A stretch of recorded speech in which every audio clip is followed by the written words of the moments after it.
Muito bom para vocês que estão aí nos ouvindo através da Web Rádio Brasil Imperial. Uma excelente noite para todos vocês. Hoje, dia 5 de agosto de 2020, estamos entrando ao vivo aqui diretamente dos estúdios de Itu, interior de São Paulo. Hoje, de uma maneira toda especial, aniversário de 1 ano da Web Rádio Brasil Imperial, à frente do seu tempo, idealizada por mim e com o apoio também, a parceria do Rogério Mendes de São Paulo, que também abraçou a ideia e está conosco aqui. Hoje eles estão ao vivo lá, ele e o Arlindo Amaro, lá em São Paulo, diretamente da Casa Imperial, para bater um papo, conversar. Nós selecionamos 18 perguntas dos nossos amigos, dos nossos ouvintes, telespectadores da rádio.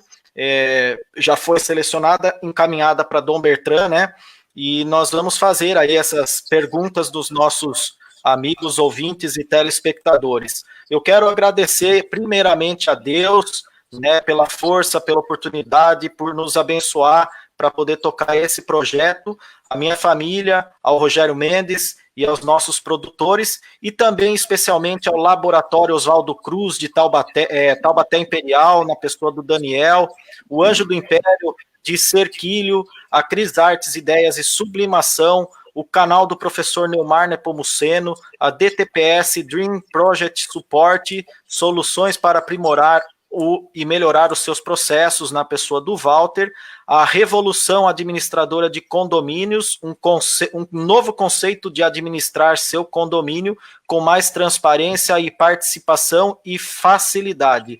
E também ao Duna Press e Magazine, o seu jornal online, lá o Paulo Barros e toda a sua equipe, dunapress.org.br. E eu quero, neste momento, saudar aí a sua Alteza Imperial e Real Dom Bertrand de Orleans e Bragança. Boa noite, Dom Bertrand, seja bem-vindo à Web Rádio Brasil Imperial. Seja muito bem-vindo, Dom Bertrand. Muito boa noite também a você, César Jacques, e também a todos os radiovintes da Rádio Brasil Imperial. É com muita satisfação que mando saudação especial a Itu, a Fidelíssima, que, revertendo a história, porque dizem que a República começou em Itu, mas, na verdade, Itu tinha um título anterior, que era a Fidelíssima. E eu vejo que Itu faz jus a esse título de a Fidelíssima. A todos, portanto, muito boa noite e estou à disposição para que façam as perguntas que queiram. Perfeito, Dom Bertrand. Nós agradecemos aos nossos ouvintes, aos nossos telespectadores que estão entrando aqui na nossa live no Facebook. A gente pede para que todos compartilhem a live, para que mais gente, mais pessoas no Brasil e também no exterior possam nos acompanhar. Dom Bertrand, nós temos ouvintes no Japão, nós temos ouvintes nos Estados Unidos, no Brasil inteiro. Os monarquistas abraçaram a ideia da Web Rádio, nós levamos muito conteúdo, muita música, informação, notícia e, claro, muita formação histórica, cultural. Levamos a monarquia durante 24 horas do dia através da Web Rádio Brasil Imperial. Então, nós agradecemos vocês, ouvintes que estão nos acompanhando aqui nesta live, através do site também da Web Rádio. Nós temos muitos ouvintes que não podem acessar aí o vídeo, né, o Facebook nesse momento, mas estão nos acompanhando de diversas partes do Brasil, a essa nossa entrevista, esse nosso bate-papo com Dom Bertrand de Orleans e Bragança. Dom Bertrand, uma das perguntas veio do Gabriel, lá de Louveira, em São Paulo. Ele não faz parte de nenhum movimento, né, um jovem, e ele queria saber quando o senhor acha que o Brasil poderá, de fato, voltar a ser uma monarquia, se o senhor tem uma previsão de ano, década, assim, para poder explicar para o pessoal que está nos assistindo. Eu responderei que quando será, só Deus sabe, mas que será muito antes do que esperam os republicanos. Porque se há uma coisa que é certa, no Brasil é que a República fracassou. Ninguém mais diz no Brasil que a República deu certo. Não existe um brasileiro que diga de boca cheia que a República deu certo. O que ficou provado por ocasião do plebiscito, em 1993, é que, em todos os debates em que os republicanos enfrentavam os monarquistas em pé de igualdade, no fim faziam um plebiscito simulado e sempre vencia a monarquia. Portanto, é uma questão de informação. E é o que nos faltou em 1993, porque a monarquia estava proibida até 1988. No período de 88 a 93, nós não tínhamos quadros, não tínhamos dinheiro, não tínhamos a imprensa, não tínhamos nada. Há uma novidade interessante no Brasil atual, e que é que a mídia, a grande mídia, que sempre foi dominada por certas correntes ideológicas de esquerda, perdeu o seu público. Com as redes sociais e, portanto, com rádios e TVs como a TV Imperial, hoje é possível furar esse cerco que era feito às nossas ideias. Isso nos antecipa a restauração da monarquia. O que nós vimos há pouco tempo atrás no Brasil, o Brasil estava totalmente dominado por uma seita vermelha que tinha se encarapitado no poder por meio do poder econômico, por meio de conchavos políticos, por meio de traições de todo gênero. Bastou que, com as redes sociais, o Brasil autêntico, o Brasil real, pudesse manifestar que essa seita vermelha foi estrondosamente derrotada nas últimas eleições. Por mais que todas as pesquisas afirmassem que o atual presidente perderia, quando se foi ver o resultado, foi uma vitória espetacular. E essa vitória é muito mais do Brasil autêntico conservador do que de uma pessoa. Essa é a realidade. E é esse Brasil autêntico que está voltando. É o Brasil que nas ruas bradava: minha bandeira verde e amarela jamais será vermelha, e, sobretudo, bradava: quero meu Brasil de volta. E é o que nós estamos assistindo.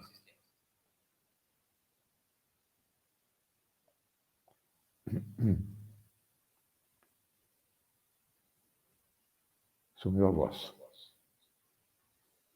César, não estou ouvindo nada. Perdão, Dom Bertrand, voltamos aqui. O Luiz Hernandes fala de Parnaíba, no Piauí. Faço parte da Confembras e do Círculo Monárquico do Piauí. Dom Bertrand, caso houvesse a restauração do Império, como seria a moeda? Continuaria a ser o real ou seria feito uma nova moeda? Eu não vejo razão nenhuma para mudar a moeda. Aliás, o nome real é um nome monárquico.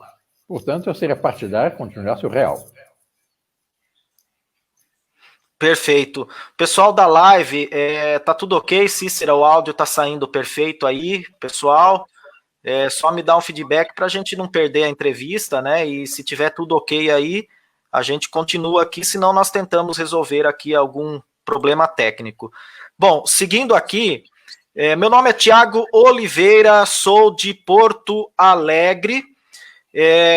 Ele tem uma página no WhatsApp, Brasil Monarquista, e também lá no Instagram, no Facebook.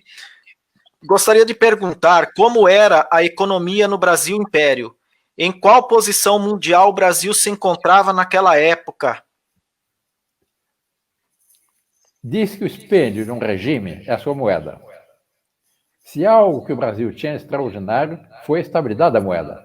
O padrão dessa moeda foi estabelecido em 1841, com relação à libra esterlina, que era o padrão mundial. Nossa moeda valia 23 pence e 3 quartos, em 1841. Em 1889, nossa moeda valia 27 pence e 3 quartos. Isto é, a libra esterlina havia caído um pouco e a nossa moeda manteve o seu mesmo valor. A mesma quantidade de ouro e de prata nas moedas. Não houve nenhuma variação. Uma prova disso é que as nossas moedas do tempo do Império hoje são bastante desvalorizadas no mercado numismático. Por quê? Porque naquele tempo as pessoas faziam economias em moedas brasileiras, porque sabiam que não havia desvalorização e o padrão ouro e prata era mantido intocado.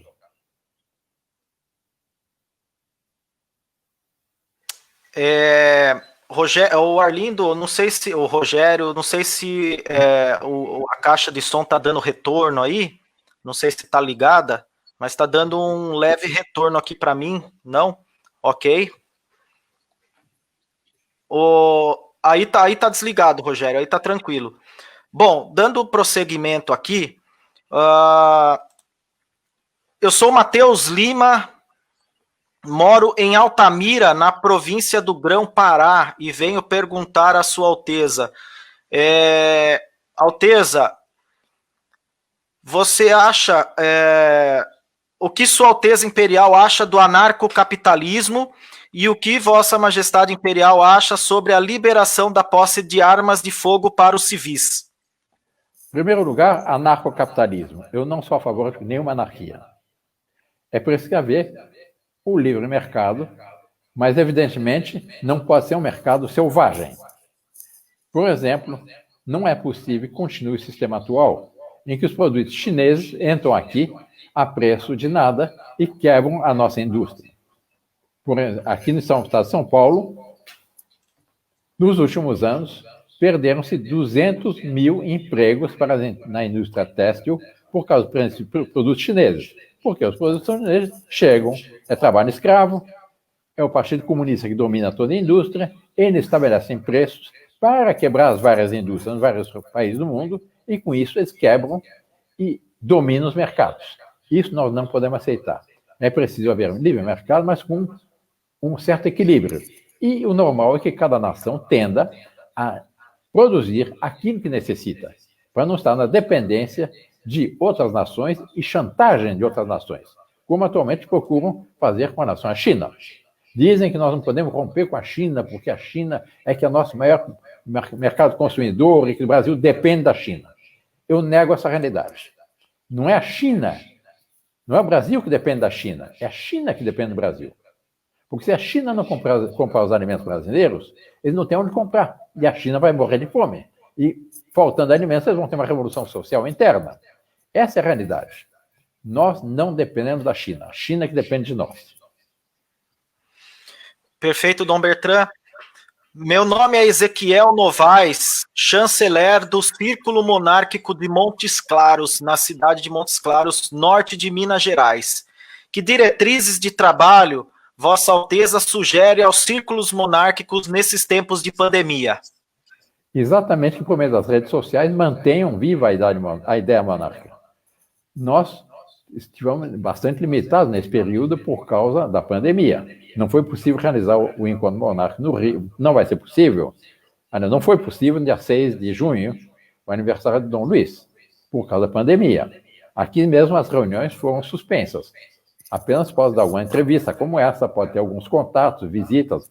Nós recebemos continuamente visitas. Aqui, hoje de manhã, recebi uma visita de uma professora, trouxe seu filho, trouxe uma outra moça junto, e vieram várias perguntas, porque os filhos dela e essa moça, que era colega dele, os dois foram escalados para defender a monarquia num debate na sala de aula deles.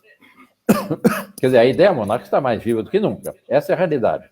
Portanto, é preciso exatamente aproveitar todas as ocasiões que são dadas por meio das redes sociais, por meio de contatos pessoais, por meio de pessoas, cidades vizinhas, para continuar o nosso trabalho. E é o que nós estamos fazendo e que os vários círculos monárquicos do Brasil, inclusive eu estou informado disso, o de Montes Claros, estão fazendo de uma forma bastante eficiente. Perfeito. André Luiz Nutti de Melo, lá de Sumaré, São Paulo. Gostaria de perguntar ao príncipe imperial, por que o chefe da Casa Imperial do Brasil usava o título... A chefe da Casa Imperial do Brasil usava o título de Condessa de, ao invés de Imperatriz Deposta do Brasil, ou equivalente. Ela tinha, pelo seu casamento, além do título de princesa imperial, ela tinha também o título de Condessa de, pelo casamento. E na sociedade europeia, ela era conhecida como Condessa de. E ficaria mal para ela e para o Brasil ela se apresentar como imperatriz deposta. ela, perdão,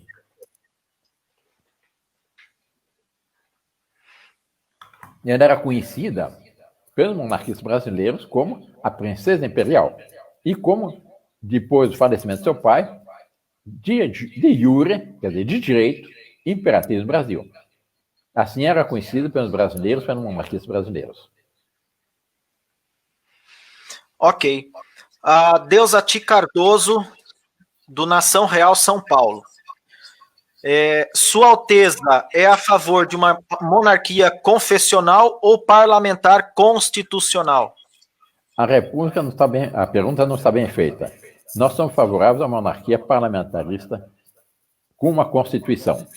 A monarquia parlamentarista se distinguia pelo fato de nós termos um chefe de Estado, que era o imperador, o chefe de governo era, por delegação, era o chefe do presidente do Conselho de Ministros, que é o presidente do Conselho de Estado, e havia o poder legislativo e o poder executivo, exatamente como é hoje em dia. Quer dizer, era bicameral, Senado e Câmara eleitos, e o poder legislativo com as suas garantias constitucionais, exatamente como hoje.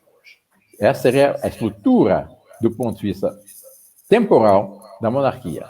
Mas havia também, isso sim, boas relações entre a Igreja e o Estado. Por quê? Separar inteiramente a religião da esfera temporal é mesmo que querer separar a alma do corpo. Não funciona. Nós vemos até hoje, infelizmente, essa esquerda católica que existe e que levou o Brasil para o mau caminho, porque o próprio PT foi criado pela esquerda católica, é prova disso. Nós somos a favor que haja boas relações e que, em matéria de fé e moral, a Igreja tem sua palavra a dizer. E tem obrigação até de falar na questão mais da matéria de fé e moral. Não quer dizer que as duas esferas, a esfera espiritual e a esfera temporal, se confundam. Ok. Nós temos uma pergunta aqui que veio do Facebook. Dom Bertrand, o senhor nasceu na França.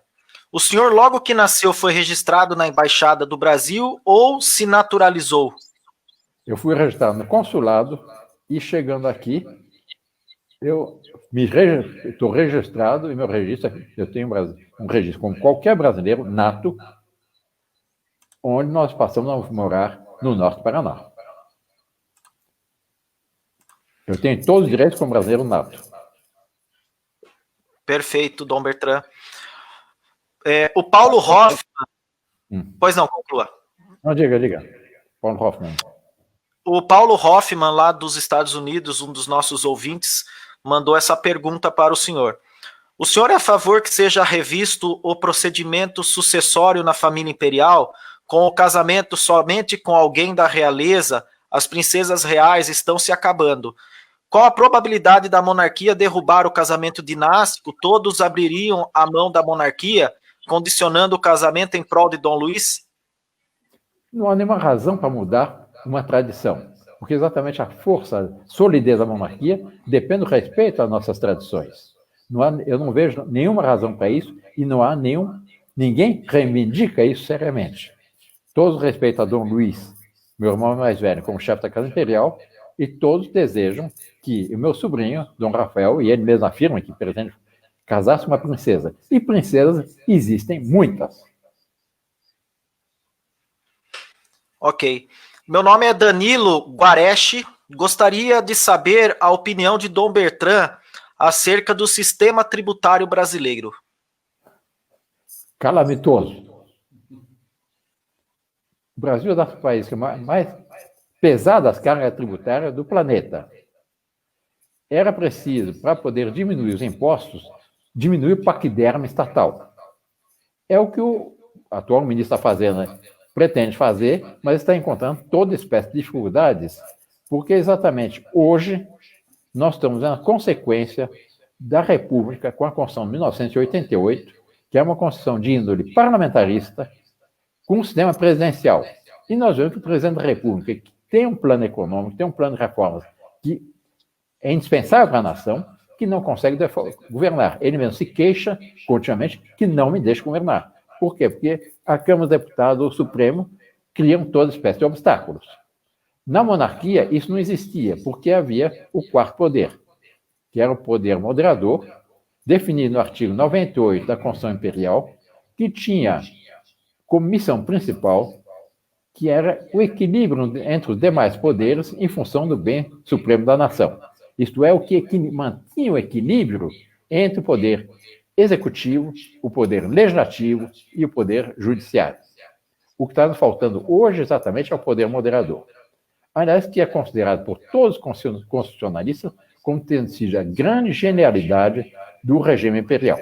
Hoje não há um constitucionalista autêntico que negue que a Constituição de 1888 foi a melhor Constituição da nossa história. E foi essa Constituição que nos garantiu o mais longo período de estabilidade constitucional da nossa história, que foi o segundo reinado, de 1840 a 1889. Durante todo esse período, as eleições regulares se realizaram exatamente de acordo com os calendários eleitorais. Nunca houve estado de sítio, nunca houve rompimento dessa legalidade, nunca houve qualquer tipo de censura ou qualquer tipo de limitação às liberdades autênticas do nosso povo. E isso todos os historiadores reconhecem. E foi o período, nesse sentido, pode dizer que foi o período mais autenticamente democrático da nossa história. Dentro do sistema monárquico, é um equilíbrio entre a monarquia, a aristocracia e a democracia. Perfeito. Sou o Lucas Santos, de Araraquara, São Paulo. Quais as medidas estão sendo tomadas para a restauração da monarquia? E quais os planos de Sua Alteza Imperial para o terceiro reinado? Em primeiro lugar, a respeito das medidas. O que nós estamos fazendo é estimular esse despertar monárquico que está surgindo em todo o país. Porque exatamente a monarquia não pode vir imposta de cima para baixo. A monarquia deve vir no encontro às aspirações autênticas do nosso povo. E é isso que nós estamos assistindo. Nunca no Brasil se viu um tal despertar monárquico quanto nos nossos dias. Em toda parte vão surgindo círculos monárquicos, organizações defendendo a monarquia, rádio monárquicas, TV monárquicas, sites monárquicos, blog monárquicos, YouTube monárquicos, Instagram monárquico, Twitter monárquico. Nunca houve algo assim no Brasil. Por quê? Bastou que houvesse uma certa liberdade, que isso está surgindo com autenticidade. E essa é a nossa grande esperança. E aí, nós vemos que o Brasil, nesse sentido, está muito mais próximo de uma restauração do que alguns poderiam julgar.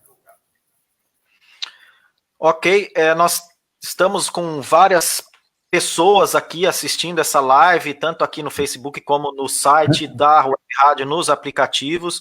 Muitas pessoas mandando perguntas aqui, né? E nós vamos tentar, né? Vamos ver aqui o pessoal que estão nos acompanhando aqui no Facebook, porque nós já fizemos uma campanha aí de uns 15 dias para cá, solicitando que as pessoas mandassem, né, as perguntas para Dom Bertrand, e nós temos aqui várias perguntas, né? Então, assim, não sei se será possível atender todas as reivindicações, todas as perguntas aqui dos nossos ouvintes, tá certo? Então, não fiquem bravos, porque nós temos um compromisso de horário com Dom Bertrand também, senão nós vamos ficar aqui 2, 3 horas mandando perguntas para Dom Bertrand e não seria possível, não seria muito agradável, né? A gente entende... o tempo unifica. Com certeza, Dom Bertrand. Nós agradecemos, de fato, todos vocês. Eu espero que muitas das perguntas que nós estamos fazendo, já de outros monarquistas que estão aqui, que já mandaram para nós, né? Por isso que nós pedimos com antecedência, porque senão ficaria muito ruim de ler todas aqui ao mesmo tempo, né? Mas podemos fazer algumas depois, não há problema. Podemos continuar algum tempo. Ok. O Luiz Marins, fundador do grupo Guerreiros Monarquistas do Rio de Janeiro, pergunta: Vossa Alteza, Dom Rafael já está sendo preparado para reger o Império, caso haja a impossibilidade na linha sucessória? Está perfeitamente aperelhado. Ele está na Europa se preparando exatamente para isso. Ele está estudando, tomando contato com as famílias reais, está na Inglaterra, estão vendo as questões econômicas também, estudando esse problema, que ele é formado nisso, ele tem intenções, ele tem, claro que ele tem uma missão histórica a realizar no Brasil.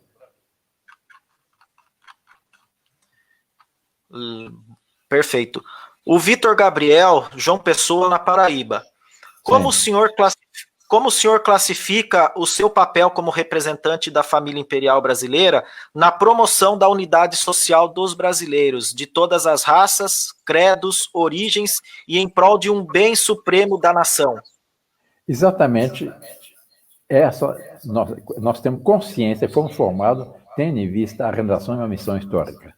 Eu me lembro quando menino, nós morávamos numa fazenda no norte do Paraná, quando meu pai voltou do exílio, praticamente voltou com a roupa do corpo, graças a um donativo, uma doação de um português rico do Rio de Janeiro, que lhe deu uma casinha na Rua da Quitanda, no Rio, que ele vendeu e comprou uma fazenda pequena no norte do Paraná, em que educou seus 12 filhos. Um dia, nosso pai nos chamou seus filhos no jardim da casa da fazenda, nós morávamos na fazenda, íamos de jipe todo dia ao colégio. Ele nos disse: meus filhos sabem aproveitar a única coisa que eu poderia deixar para o futuro. Porque 63 alqueires dividido por 12 não faz a vida de ninguém. Mas eu tenho algo que vale muito mais do que isso. Em primeiro lugar, fé católica apostólica romana. Em segundo lugar, uma boa educação. Em terceiro lugar, a consciência de uma missão histórica, de uma missão realizada pelo bem do nosso Brasil. Preparem-se, porque o Brasil vai chamá-los. O Marcelo Udo, de São Paulo. Nós monarquistas sempre temos uma certa aflição de querer entender o momento certo que haverá mudança de regime. Como a família imperial desenha este momento no país? Quais seriam as várias características desse momento para que a família imperial se una ao povo? A família já está unida ao povo. Nas manifestações que houve recentemente, em que os brasileiros saíram às ruas contra essa seita vermelha que vinha nos impor um regime que não correspondia às nossas tradições, eu e meus vários irmãos saímos às ruas, junto com o povo brasileiro, a bradar: nossa bandeira verde e amarela, nossa bandeira jamais será vermelha. Portanto, nós somos inteiramente unidos ao povo e temos contato continuamente por meio das redes sociais, por meio de viagens, por meio de visitas, por meio de nas ruas, etc., com o povo brasileiro.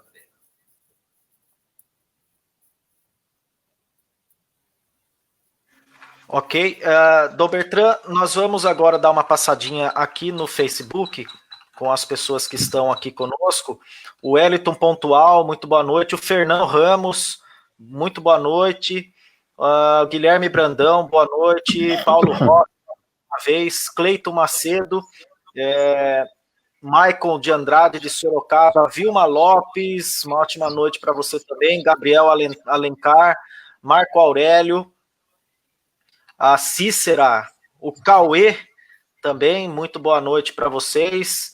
O Matheus Guerreiro, viva Dom Bertrand, viva Dom Luiz Gastão, viva Dom Pedro Henrique, viva a nação brasileira, viva todos.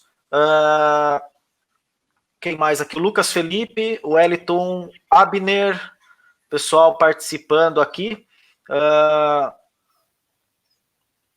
Aqui, o Ricardo Dias pergunta o seguinte: Dom Bertrand, o que Vossa Alteza pensa sobre a infiltração de maçons no movimento monarquista? O movimento monarquista está aberto para todos.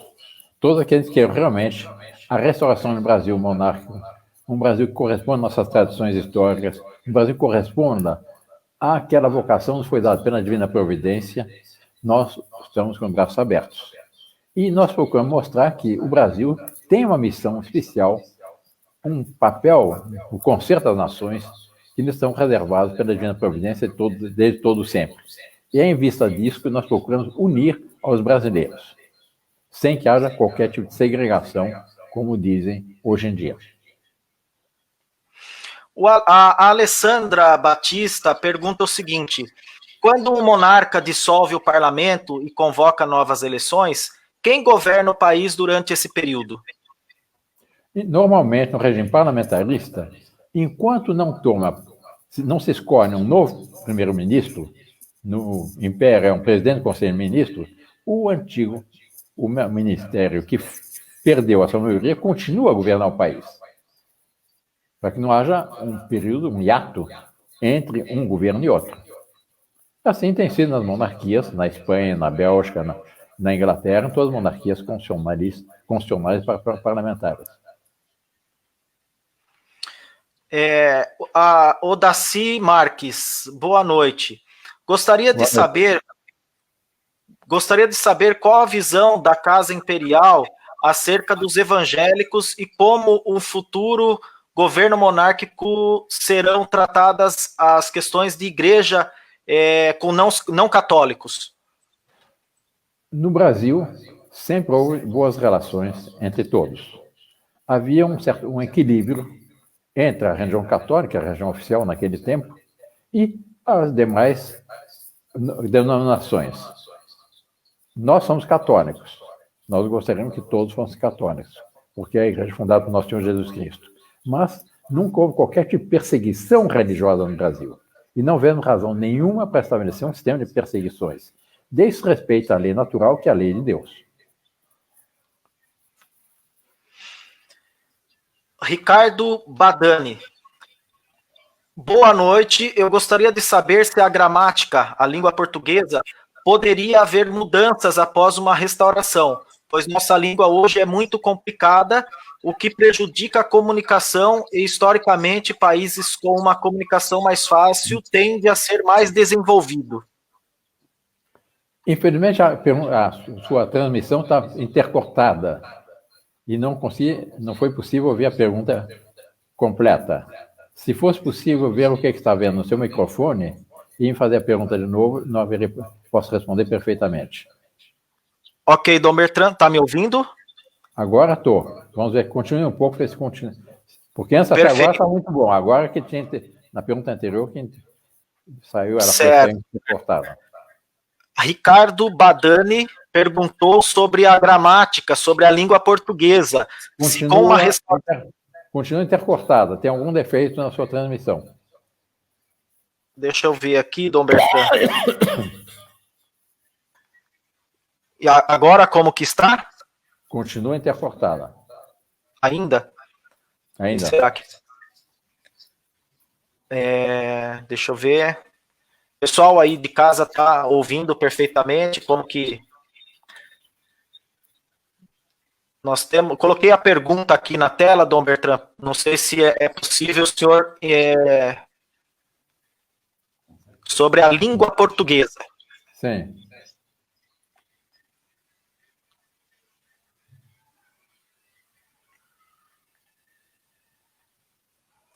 Eu já entendi a pergunta. Se deveria haver alguma simplificação do nosso linguajar. Eu considero que toda e qualquer simplificação importa numa decadência cultural. Por exemplo, hoje tendem alguns jornais, alguns blogs, etc., tendem a abreviar as palavras. Em vez de para, dizendo pá. Em vez de dizer não é, diz né. Tal coisa, etc. Não há razão nenhuma, porque exatamente a cultura importa na elevação do nível cultural de um povo e não no rebaixamento daqueles que, por falta de cultura, vão simplificando em linguajar. Senão nós vamos começar a dizer nós quer, nós vai, nós somos, nós sois, etc. Exatamente é precisar aprender com isso, faz parte do enriquecimento, inclusive da sanidade psíquica de uma nação, da boa comunicação, da comunicação objetiva e precisa de um país e de uma língua. Eu sou contra essa simplificação na gramática e no linguajar dos brasileiros. Perfeito, Dom Bertrand, estamos ao vivo, 9 horas mais 10 minutos.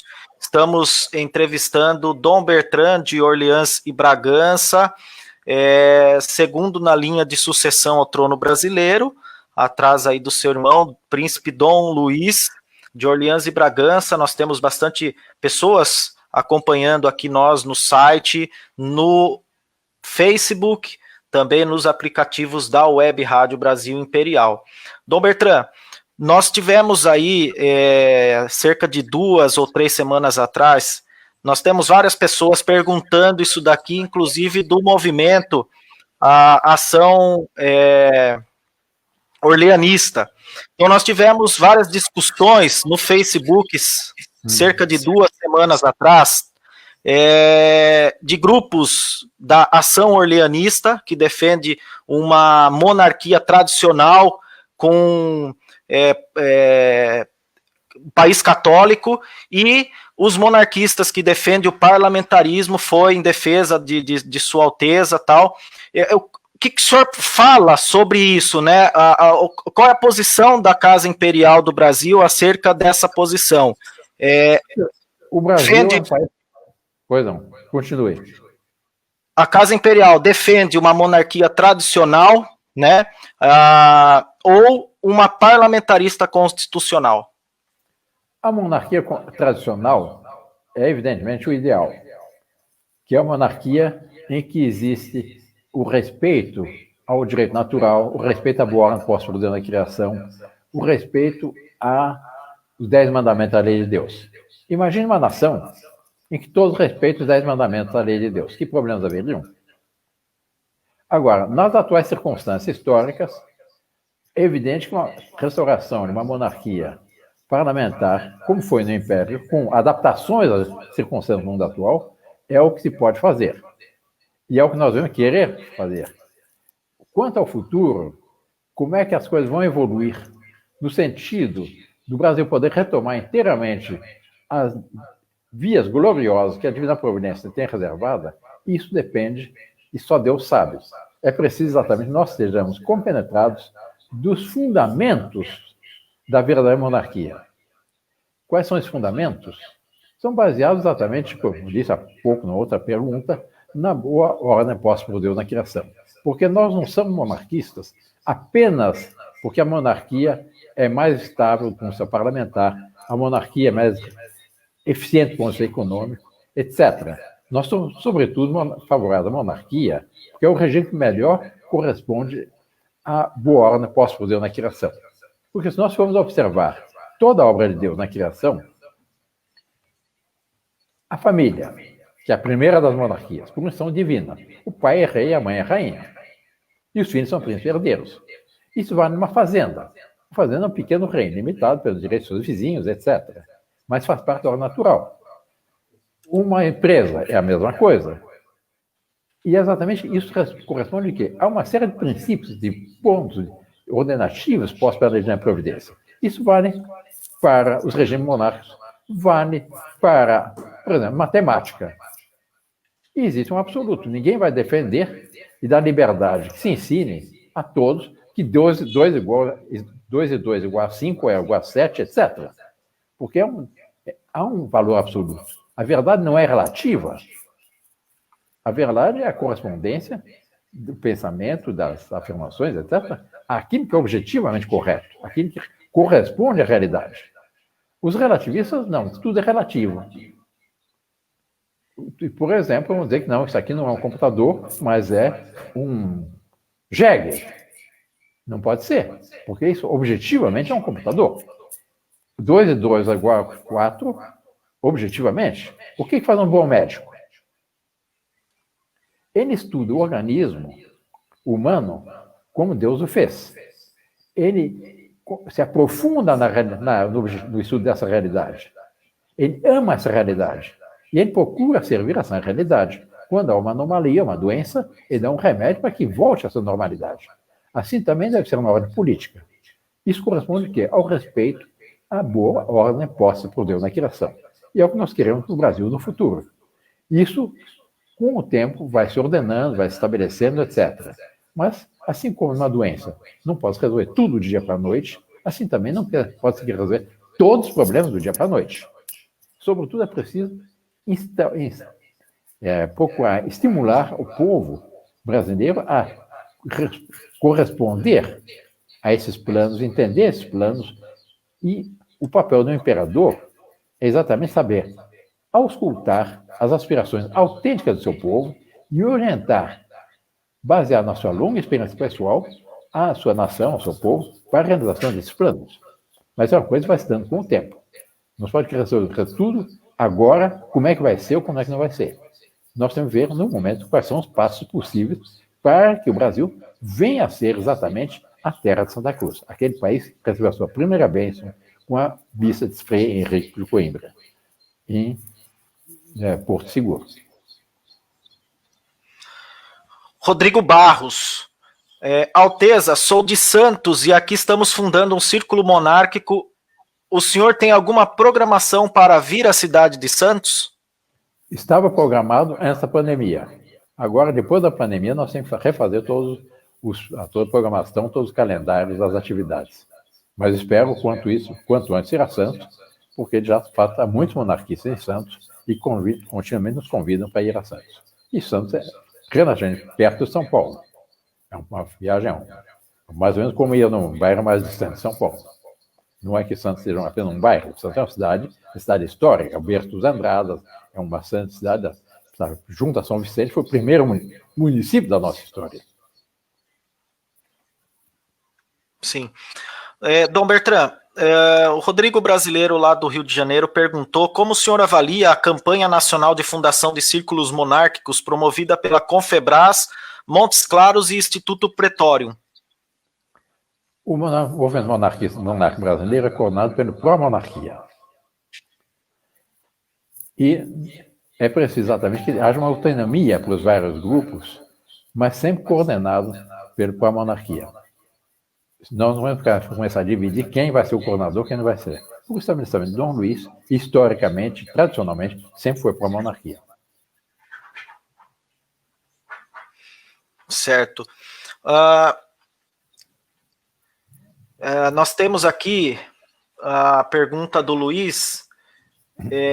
Com a vitória da via conservadora, o caminho para a restauração monárquica será possível? Nós estamos percorrendo esse caminho, nós estamos caminhando nessa direção. É o que todos veem, todos afirmam, e ninguém tem dúvida sobre isso. Nós agradecemos aí o pessoal que está nos mandando, né, perguntas aqui na Web Rádio Brasil Imperial. Uma alegria muito grande hoje poder falar ao vivo para todo o Brasil, especialmente aqui com Dom Bertrand. Agora nós temos a pergunta aqui de Brasília, o James Frade perguntou para Dom Bertrand: com a chegada de Luiz Felipe de Orleans e Bragança ao Congresso Nacional, como o senhor analisa a chegada de um membro da família imperial brasileira no Congresso e a quase candidatura a vice-presidente do Brasil? A monarquia deve ser necessariamente suprapartidária. Portanto, Dom Luís e aqueles que estão na linha dinástica, em princípio, não devem entrar na política. O Dom Luís Felipe, meu sobrinho, ele, como o pai dele renunciou, ele não está na linha dinástica, então ele tem toda a liberdade para entrar no partido que ele bem entenda, sem que comprometa a família imperial. E ele está fazendo uma propaganda, um trabalho muito bom sobre muitos aspectos, etc. Mas não é missão dos membros da família imperial, do ramo dinasta, de disputar eleições. Porque exatamente um partido, o nome partido vem exatamente de parte, aquilo que parte. E a monarquia deve ser suprapartidária para unir a família brasileira. A monarquia, uma das principais características da monarquia é que a monarquia mantém vivo numa nação a consciência que uma nação, antes de mais nada, é uma grande família com destino em comum realizado. Isso é que faz a unidade de um povo. Essa consciência de ser uma grande família. Do fato de ser uma família, decorre uma consequência psicológica muito importante. Porque assim como apresenta o pai ou da mãe tende a estimular a qualidade dos filhos e inibir suas travessuras, o imperador no Brasil, e assim também na monarquia, tem o papel de estimular as qualidades do seu povo, a unir ao seu povo e inibir suas más tendências. Esse foi exatamente o principal papel de Dom Pedro II no Brasil. Dizia-se exatamente que a monarquia era uma ditadura da moralidade. Não era uma ditadura. Isso dava pela influência pessoal do imperador, que inibia as falcatruas, enemias, etc. Rui Barbosa, que é tido como que foi um dos foi quem redigiu a primeira Constituição Republicana, assim, foi quem redigiu o decreto de proclamação da República, perdão, não redigiu a Constituição, redigiu o decreto de proclamação da República, a Republicana Histórica, depois viu as consequências da República. E ele lamentava dizendo que, na monarquia, o parlamento era uma escola de sadistas, que na República transformou-se numa praça de negócios. E o que nós vemos exatamente no nosso parlamento, lamentavelmente, não dá um exemplo de unidade nacional, de desejo de, acima dos interesses pessoais, querer o bem da pátria, como havia no tempo da monarquia com Dom Pedro II. Perfeito. Nós temos aqui a pergunta de uma garotinha de 7 anos, a filha do Ricardo Martinelli, do Espírito Santo, fez uma pergunta para o senhor. O nome dela é Ana Júlia, filha do Ricardo, chanceler do Círculo Monárquico do Espírito Santo. Dom Bertrand, como é a vida de um príncipe? A vida de um príncipe é uma vida ordenada em função do bem da nação. A nossa principal preocupação é exatamente o bem supremo do Brasil. Isso aqui faz com que o Brasil possa realmente caminhar nas vias gloriosas que nos estão destinadas pela divina providência.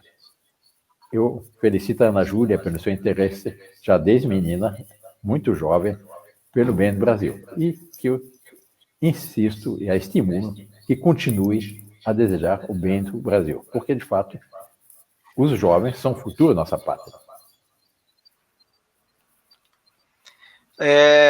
Sou Rafael Camargo Schmidt, descendo de Dom Francisco de Chagas Lara e Dom Antônio Pinto de Camargo, 2 pessoas que fizeram parte da Guerra do Paraguai e cujas as terras garantiram o UTI Possidetes brasileiro da questão Palmas. Sempre fomos servidores da Casa Imperial.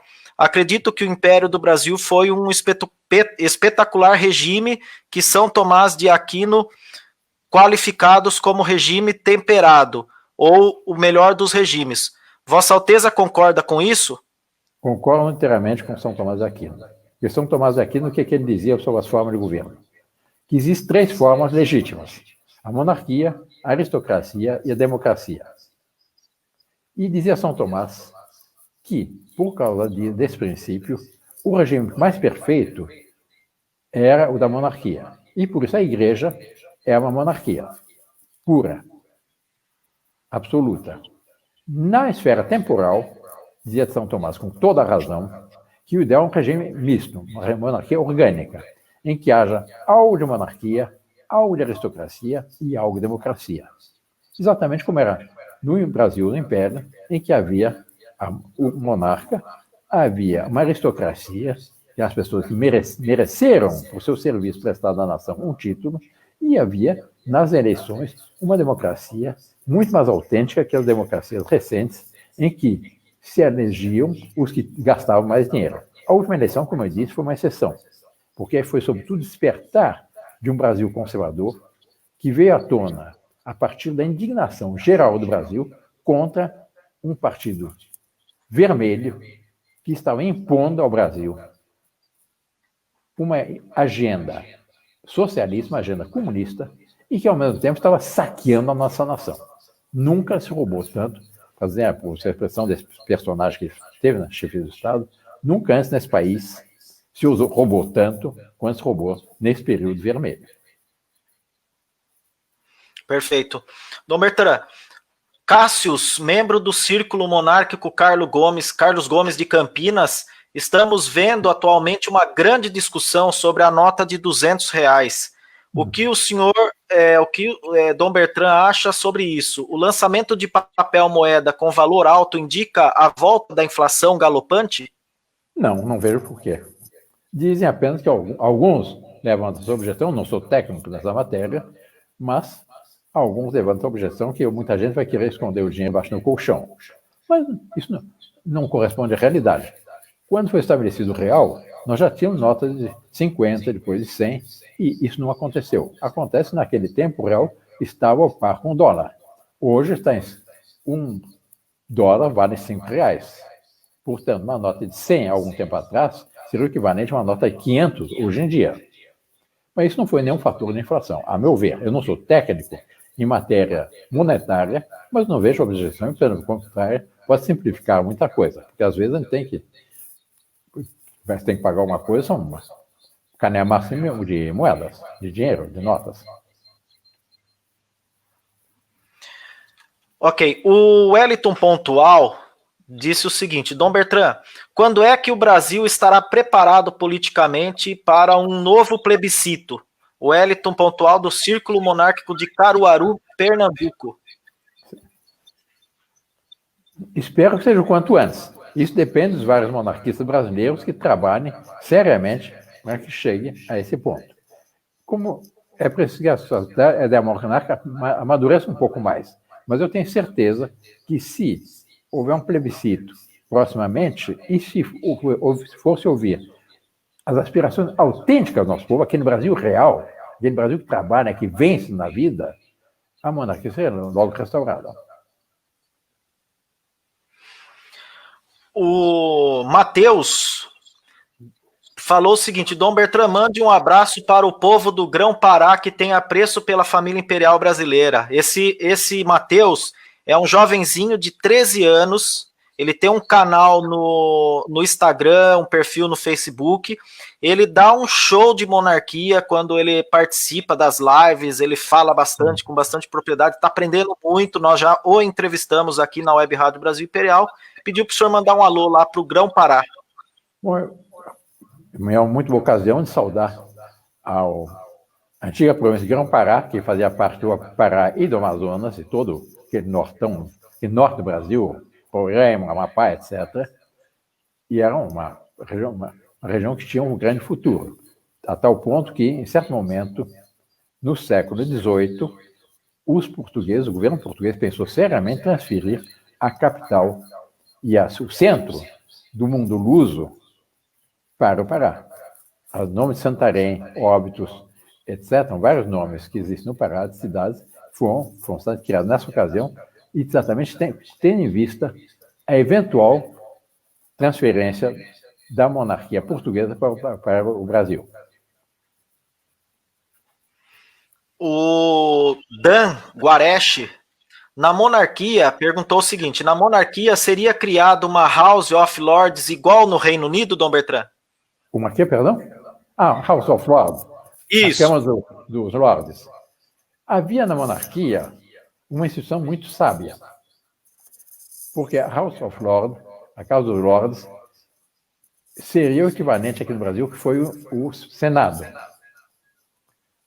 No Brasil, havia, além do Senado e da Câmara dos Deputados, havia um Conselho de Estado.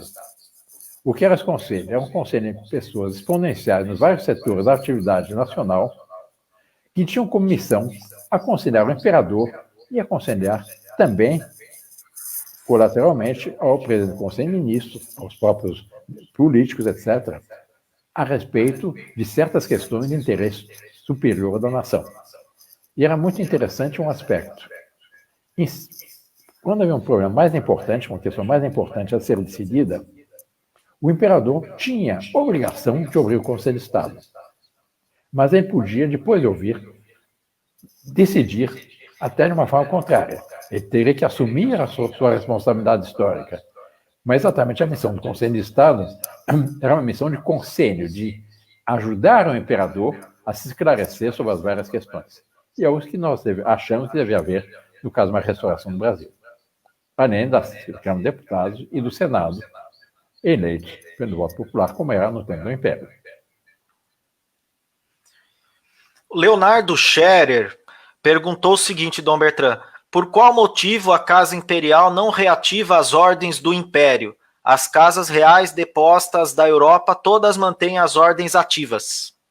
As ordens brasileiras estão todas ativas, mas Dom Luís tem sido muito parcimonioso em distribuir as ordens apenas para certos casos muito especiais, como foi meu cunhado, o príncipe Lene, o Dom Duarte, herdeiro da coroa de Portugal, e outras pessoas importantes que têm concedido a Ordem da Rosa nos últimos tempos. Por quê? Porque hoje no Brasil, muita gente quer uma condecoração que seja porque quer aparecer numa cerimônia com uma faixa de uma ordem, com a condecoração no peito, etc., e que acha que isso consegue com dinheiro. Não. A monarquia, a aristocracia, a nobreza, resulta em uma longa tradição de serviço prestado à nação, de luta pelo bem do povo e que merecem uma recompensa. Assim como hoje, na República, as pessoas que estão ligadas ao governo, que fazem alguma coisa pelo governo, pedem a presidência do Banco do Brasil, a presidência de uma estatal, a presidência de uma autarquia, etc., naquele tempo não se dava uma presidência disso ou daquilo. Naquele tempo se dava um título de nobreza que não custava nada à nação, não era uma possibilidade de criar um cabide de emprego, mas era uma recompensa pelo serviço prestado à nação. Um exemplo mais bonito da nossa história, nesse sentido, o Duque de Caxias. Ele foi um grande militar, pacificou o Brasil, lutou na Guerra do Paraguai, participou na chefia da Guerra do Paraguai na sua primeira fase, e ele teve no primeiro título que recebeu, foi de barão, depois visconde, depois marquês, e finalmente, quando mais idoso, ele recebeu o título de Duque de Caxias. Mas foi pelos méritos pessoais dele, o serviço extraordinário que ele prestou ao nosso Brasil. O João Borges, ele é lá da Eduardo Santana, São João da Boa Vista, cidade onde em 1886 Dom Pedro II inaugurou o trecho da ferrovia mogiana ligando a cidade de Poços de Caldas, né? Ele pediu o seguinte: o senhor dá conselhos e dicas práticas aos monarquistas de como melhorarmos a própria cultura e tradição à nossa volta, visto que hoje pauta-se a discussão monárquica somente pelo campo político. A discussão monárquica tem que ser não só no campo político, mas sobretudo no campo histórico e no campo dos princípios. Compreender por que a monarquia é superior às repúblicas. Exatamente, eu repito, porque a monarquia é o regime melhor corresponde à boa ordem posta por Deus na criação.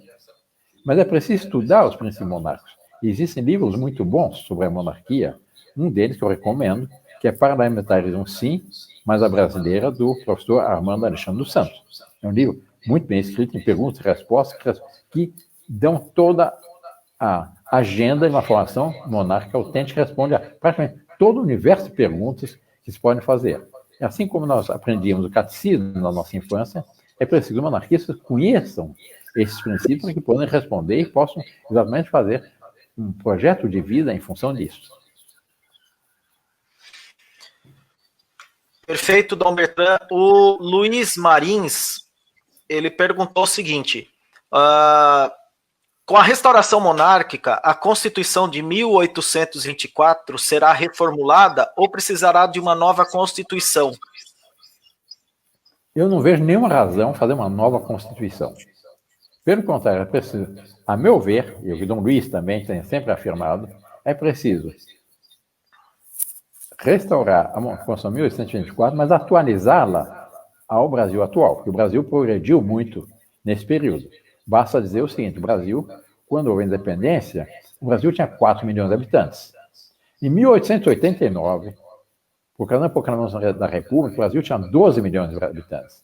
Hoje o Brasil tem mais de 200 milhões de habitantes. E o Brasil progrediu muito, o Brasil se estabeleceu muito.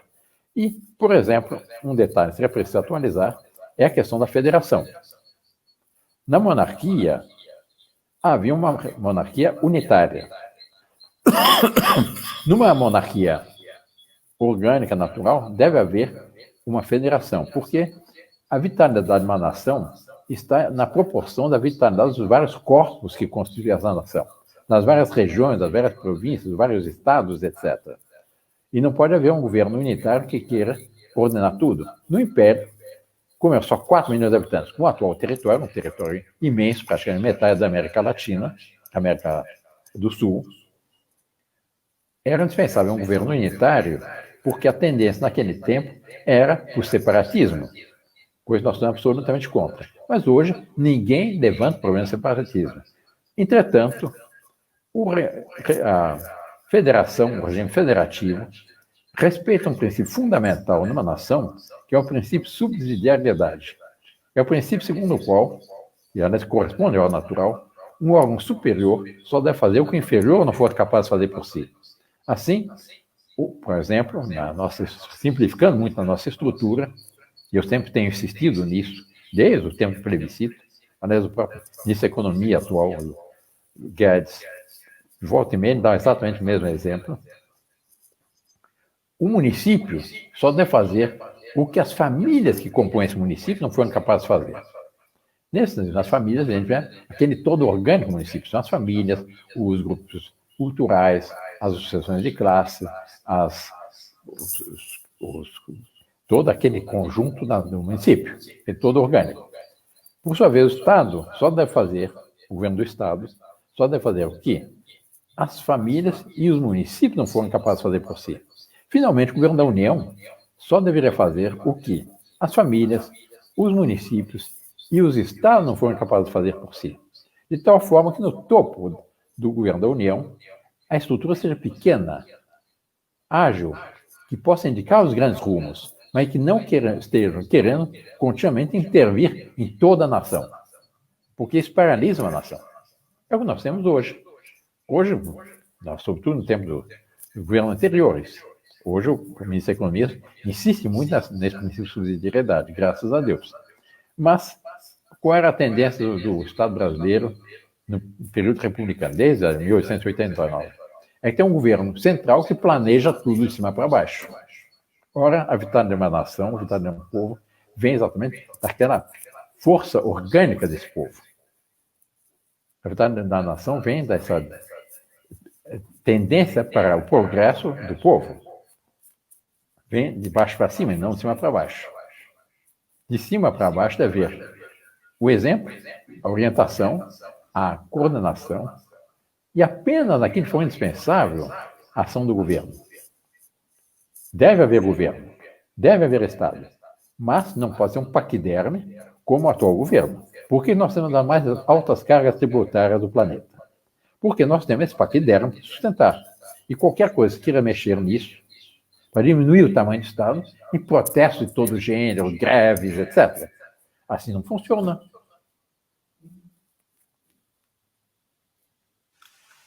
Dom Bertrand, eu vou fazer a última pergunta aqui, do Bruno Santana. Alteza, infelizmente, a maioria dos brasileiros, lamentavelmente, não sabem diferenciar Pedro Álvares Cabral de Dom Pedro I. Como chegou à restauração com tanta falta de consciência histórica? Existe uma memória histórica muito mais autêntica do que nós pensamos. Eu vou dar um exemplo. Alguns anos atrás, não me recordo que televisão fez, tinha um concurso para ver qual era o brasileiro mais famoso, que seria mais conhecido, etc. E foi, assim como a Câmara de Futebol, foi um regime eliminatório. Então no fim, foi a Princesa Isabel e o Getúlio Vargas, o Fernando Henrique, o Lula, etc. E a Princesa Isabel foi desqualificando todos os outros. No fim, para não dar a vitória à Princesa Isabel, como sendo o personagem mais famoso da nossa história, mais importante da nossa história, acabaram fazendo a última disputa foi entre Chico Anísio e a Princesa Isabel. Ora, eu não vejo nenhuma proporção entre Chico Anísio e a Princesa Isabel. A Princesa Isabel é muito mais querida, muito mais conhecida, muito mais... A memória dela está muito mais arraigada na alma do povo brasileiro do que Chico Anísio, não há comparação. Quer dizer, a memória do nosso povo é muito mais autêntica do que parece. Infelizmente, nos últimos anos, sobretudo por causa da educação no sistema Paulo Freire, que é um sistema socialista, comunista, que dominou a nossa educação no passado e que o Brasil está tentando se livrar disso hoje em dia. Não se estudava mais história, não se estudava mais geografia, não se cultuava mais os valores nacionais, não se cantava mais o hino nacional, não se hasteava mais as bandeiras nas escolas. Apenas, excepcionalmente, dia 7 de setembro, alguma data assim. Mas antigamente, todo dia. Por quê? Porque era preciso cultuar os valores pátrios, cultuar os nossos heróis, saber valorizar o nosso passado. Nós temos um passado muito glorioso, não temos nada a nos vergonhar sobre o nosso passado, nós temos que ter ufania do nosso passado. E isso precisa ser modificado. E está sendo modificado, porque é interessante que o número de livros sobre a história, sobre a monarquia, estão sendo publicados ultimamente, é surpreendentemente grande. Dom Bertrand, já partindo para os finalmentes aqui, para finalizarmos, eu gostaria que o senhor deixasse uma mensagem, primeiramente, para os monarquistas que estão se candidatando aos cargos públicos, né? Prefeito, vice-prefeito, vereadores, nessas próximas eleições. Inclusive, eu aqui em Itu sou pré-candidato a vereador, e a gente gostaria assim de uma mensagem, o que nós, caso venhamos a ganhar aí, né, as eleições, podemos ajudar dentro dos nossos municípios com a causa monárquica. Em primeiro lugar, manter vivo o ideal monárquico, sua superioridade da monarquia, etc. E também, uma vez vencida a eleição, seja nível municipal, estadual, federal, etc., sustentar certos princípios fundamentais para a sanidade socioeconômica da nação. Desses princípios, quais são? Em primeiro lugar, do ponto de vista da família, sustentar a vida da concepção à morte natural. Sustentar o sagrado direito dos pais à educação dos seus filhos. Quem deve educar, quem é responsável pela educação das crianças não é o Estado, é a família. Em terceiro lugar, a família tradicional, um homem e uma mulher. Do ponto de vista econômico, são três princípios fundamentais: o respeito à livre iniciativa, o respeito à propriedade privada e o respeito ao princípio de subsidiariedade. Livre iniciativa por quê? Porque nós não necessitamos de um Estado que esteja querendo nos dirigir, decidir por nós continuamente. É preciso exatamente que o povo tenha liberdade para realizar aquilo para o qual se sentem chamados, a sua vocação. Vocação vem do quê? Vem da palavra vocare, do latim, o chamado. Toda pessoa sente em si um chamado a realizar uma vocação, tem uma vocação. Uma chamada a ser pintor, outra chamada a ser músico, outra chamada a ser político, outra chamada a ser industrial, outra chamada a ser engenheiro, médico, advogado, o que seja. Mas é preciso exatamente que a nação crie condições para que cada um, todos e cada um, possam realizar aquele chamado que Deus pôs na sua alma quando criou. A propriedade, por quê? Porque a propriedade é garantia da liberdade. Se eu não sou dono do fruto do meu trabalho, eu sou escravo do Estado. Ora, no Brasil, hoje, com essa carga tributária, nós somos 40% escravos do Estado. Nós trabalhamos até quase metade do ano, ou algumas profissões até mais do que isso, para pagar impostos. É preciso que reduza isso. A pessoa possa fazer seu patrimônio, ter a sua propriedade, garantir o seu futuro. E o terceiro princípio, a ordem econômica, é o princípio de subsidiariedade. Também organizativo político, o princípio de subsidiariedade que eu já expliquei há pouco aqui nesse programa. Respeitem esses princípios que resultam do fato de nós sermos uma criatura de Deus e pelo fato de nós sermos livres e inteligentes. Nós não precisamos ter um Estado tutor que não esteja impondo todas as coisas. Nós queremos ter um Estado que respeite as autênticas liberdades, a santa liberdade dos filhos de Deus. Esses são os conselhos principais que eu tenho a dar.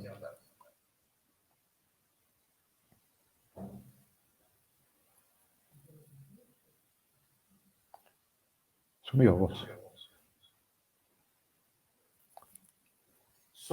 Pronto, o meu áudio estava fechado. E agora, para finalizar, Dom Bertrand, de fato, eu gostaria que o senhor deixasse uma mensagem para todos os monarquistas, todos os brasileiros, toda a nação brasileira. Nós, brasileiros, dizemos que Deus é brasileiro. Deus é Deus de todos. Mas Deus tem uma especial predileção para o nosso Brasil. Deus nos deu um povo extraordinário. Aqui se vão somando as diversas raças, diversas origens, povos das diversas origens, e todos nos dão muito bem. E todos nos sentimos, antes de mais nada, brasileiros. Deus nos deu um território que corresponde à metade da América Latina. Nós somos o quinto país no mundo em tamanho, em extensão. Só que nós somos o país com a maior área cultivável do planeta. Nenhum país no mundo tem uma área tão grande a cultivar quanto o Brasil. O resultado é que hoje, aproveitando apenas uma pequena parte do nosso território, o Brasil produz alimentos para 1 bilhão e 500 milhões de pessoas. Nós alimentamos praticamente 1/3 das populações do planeta. Graças ao que a essa fertilidade do nosso solo. O fato de nós termos um clima muito favorável à agricultura. Nós temos todos os minérios que nós necessitamos. Nós temos água em quantidade. Nós temos um clima o mais bondoso possível. Nós não temos calores do Saara, nós não temos calores absolutamente brutais dos verões europeus. Nós temos um pouco mais calor no Piauí, no Mato Grosso, etc. Mas o clima brasileiro, no seu todo, é muito ameno.